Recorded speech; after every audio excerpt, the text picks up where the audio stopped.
नमस्ते, तपाईहरु हेर्दै हुनुहुन्छ मलाई खबर र यो भिडियोमा देखेको दृश्यले बुझिसक्नु भयो होला। यहाँ मलेसियामा सुरक्षा गार्डमा कार्यरत हाम्रा नेपाली दाजुभाइहरू एकजनासँग झगडा लडाई गरिराख्नु भएको छ। यहाँ हेर्न सक्नुहुन्छ उहाँहरूले एक आपसमा लडाई गरी भूमि पछाड्ने काम पनि गर्नुभएको छ यो भिडियोमा। र म चाहिँ के भन्न चाहन्छु भने जो कोही पनि यहाँ मलेसियामा हाम्रो नेपाली दाजुभाइहरू सुरक्षा गार्डको क्षेत्रमा कार्यरत हुनुहुन्छ, कृपया यसरी लडाई झगडा नगर्नु, किनभने चाहिँ हामीले यहाँको मलेसियाको कानुन पनि पालना गर्नुपर्ने हुन्छ र धैर्यता चाहिँ अनिवार्य छ।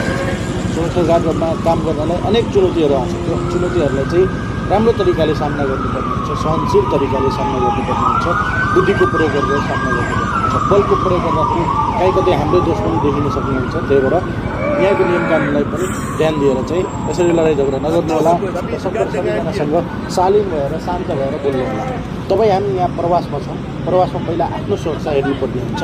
हामी सुरक्षित रहेको हामीले अरूलाई सुरक्षा दिन सक्छौँ। तसर्थ यसरी कोही पनि लडाइँ झगडा नगर्नु होला। म पुनः अनुरोध गर्दछु र आफ्नो काम राम्रोसँग गर्नुहोला। यो भिडियो यति बेला सामाजिक सञ्जाल फेसबुकमा व्यापक भाइरल भइराखेको छ।